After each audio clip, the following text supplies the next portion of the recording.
ውጥረት በበዛበትና ፉክክር የሞላበት የምሽቱ የለንደን ደርቢ በመጀመሪያዎቹ 27 ደቂቃዎች ውስጥ 4 ቢጫ ካርዶች ተመዘዙበት። ጨዋታው ምን ያክል ፍልሚያ የሞላበት እንደሆነ ግልጽ ነው። ከዚያ ቀጥሎ ሞይስ ካይሴዶ በሚኬል ሜሪኖ ላይ በሰራው ከባድ ጥፋት በቫር ግምገማ ከሜዳ ተባረረ። አርሰናሎች ከነሐሴ 2021 እንደ አውሮፓውያን አቆጣጠር ወዲህ ለሁለተኛ ጊዜ ብቻ በመሃል ተከላካዮቹ ዊሊያም ሳሊባና እንደዚሁም ጋብሪኤል ማጋሌሽ ሳይኖሩ ነው ጨዋታውን የጀመረው። አርሰናል ከ2006 እንደ አውሮፓውያን አቆጣጠር ጀምሮ ዳታ መያዝ ከጀመረበት በፕሪሚየር ሊጉ በመጀመሪያ 30 ደቂቃዎች 3 ቢጫ ካርድ ተመልክተው አያውቁም ነበርም። ዘንድሮ ግን ምሽት በቸልሲ ጨዋታ ላይ በቸልሲ ጨዋታ 3 ቢጫ ካርድ ተመልክቷል። ዋነኛ የመሃል ተከላካዮቹ በሌሉበት አርሰናል በቆሙ ኳሶች ሴት ፒስ ግብ አስተናግዷል። ትሬቮ ቻሎባ በ48ኛው ደቂቃ ከሬሲ ጀምስ የተሻገረውን የማዕዘን ምት በግንባሩ ገጭቶ አስቆጠረ። አርሰናል በ59ኛው ደቂቃ ላይ በሜሪኖ አማካኝነት አቻ ሆነ። በሁለቱ ክለቦች የተደረገውን ጨዋታ አንዳንዶች እውነተኛው የለንደን ደርቢ ሲሉ ጠርተውታል።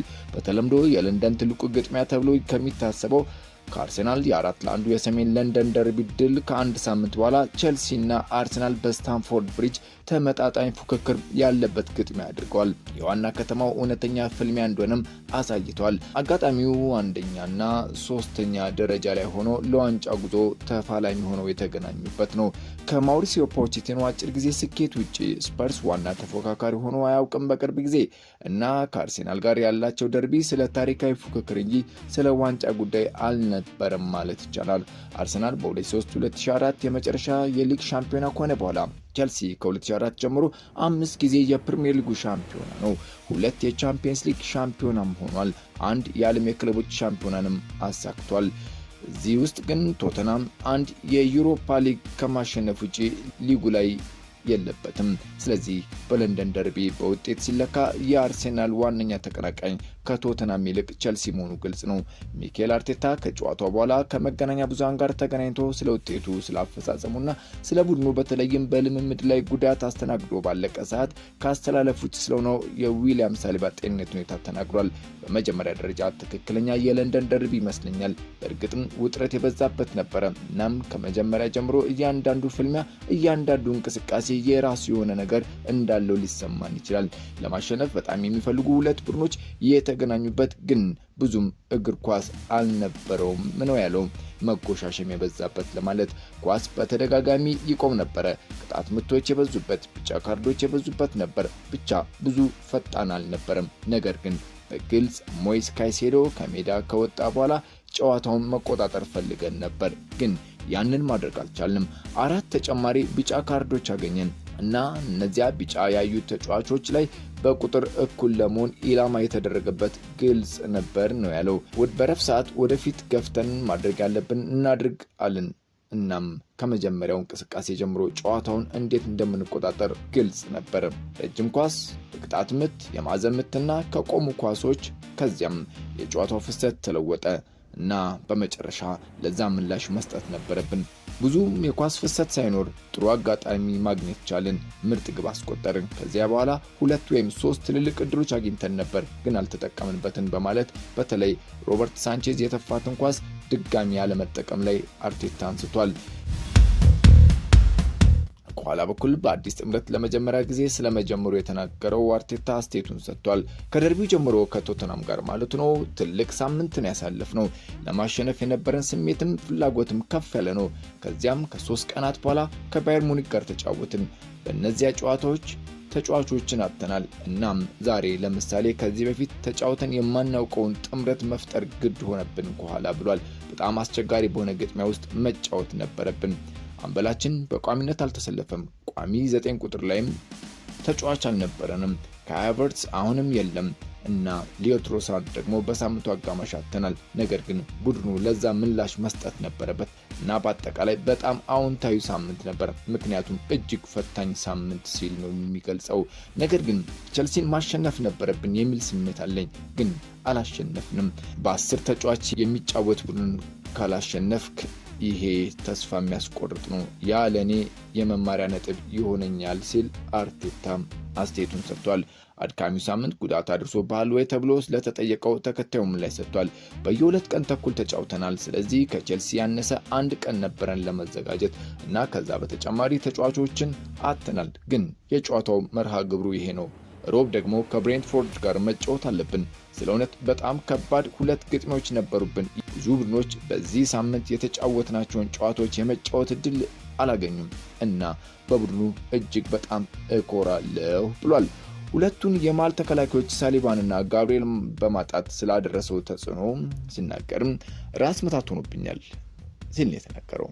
ምክንያቱም ባለፉት ጥቂት ወራት ውስጥ በተለያዩ ምክንያቶች ብዙ አማራጮችና ለውጦች ማድረግ ነበረብን። የሳሊባ ፈጽሞ ያልጠበቅነው ነው። የዚህ ውበት ግን ለመጫወት በጣም ፈቃደኛ የሆኑ እርስ በርስ መገናኘትም ምክንያት የሆናቸው ተጫዋቾች ነበሩን። ያ ደግሞ መግባባታቸው የተሻለ እንዲሆን አድርጎታል። ስለዚህ ለሁላችንም ታላቅ ግጥሚያ ነበረ።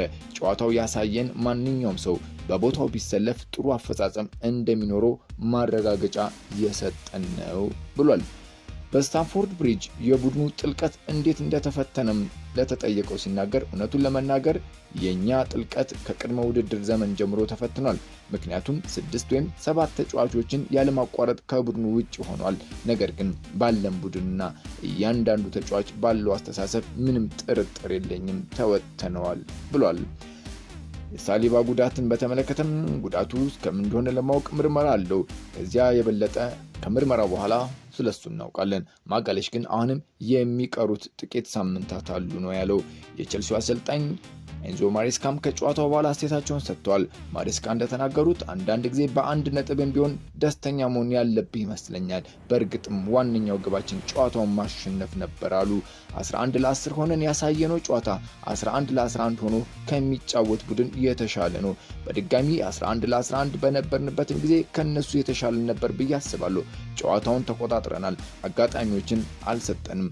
ቀዩ ካርድ የጨዋታውን ፍሰት ቀይሯል። ነገር ግን ተጫዋቾቹ ያንን ሁሉ የያዙበት መንገድ አስደናቂ ነበር ብሏል። በጣም የተደሰቱበት ነገር ምንድነው ተብሎ ሲጠይቁ ማሬስካ በእርግጠኝነት የተጫዋቾቹ ጥረት ነው። አርሴናል በፕሪሚየር ሊጉም አናት ላይ ነው። በቻምፒየንስ ሊጉ እንደዚሁ መሪ ነው። በፕሪሚየር ሊግ ምርጥ የኋላ መስመርና በቻምፒየንስ ሊግ ምርጥ የኋላ መስመር አላቸው። 11-11 በነበርንበት ጊዜ ከነሱ የተሻለ ነበርን። 10 ሰዎች የጨዋታውን ፍሰት ቀይረውታል። ተጫዋቾቼ ጥረታቸው በጣም ጥሩ ነበረ። የቼልሲው ግብ ጠባቂ ሮበርት ሳንቼዝ አርሴናሎች የሞከራቸውን ኃይለኛ ኳሶች አድኗል። ሬሲ ጄምስም መሃል ሜዳ ላይ ሲያደርግ የነበረው እንቅስቃሴ ግሩም ነበረ። ስለ ሁለቱ ተጫዋቾች ተጠይቀው ማሬስካ እንዲህ ብለዋል። ሮበርት በጣም ጥሩ ነበረ። ከአርሴናል ጋር በ10 ተጫዋቾች ስትጫወት በእርግጥ ነጥብ መውሰድ ወይም ጨዋታውን ማሸነፍ ከፈለክ እንደ ሮበርትና ሬስ ያሉ አንዳንድ ልዩ አፈጻጸም ያላቸው ተጫዋቾች ያስፈልጋሉ።